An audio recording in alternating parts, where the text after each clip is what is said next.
Hi everyone, welcome to ఎస్వర్ class room. ఇక్కడ sentences ఇప్పుడు మనం ఇంగ్లీష్లో రాద్దాం.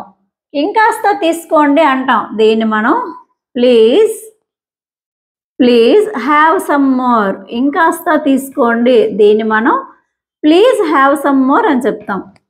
మీరు మాంసాహారులు అంటాం. దీన్ని మనం are you non vegetarian, are you non vegetarian అని అడుగుతాం. మీరు మాంసాహారుల అనేదాన్ని మనం ఆర్ యూ నాన్ వెజిటేరియన్, కాదు నేను శాకాహారిని అంటాం. No no I am a vegetarian, no I am a vegetarian అని చెప్తాం. అవును నేను మాంసాహారిని అంటాం. Yes I am a non vegetarian, yes I am a non vegetarian.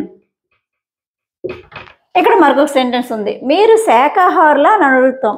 దీనికి సమాధానం మీ కామెంట్ బాక్స్లో తెలియజేయండి. Thanks for watching.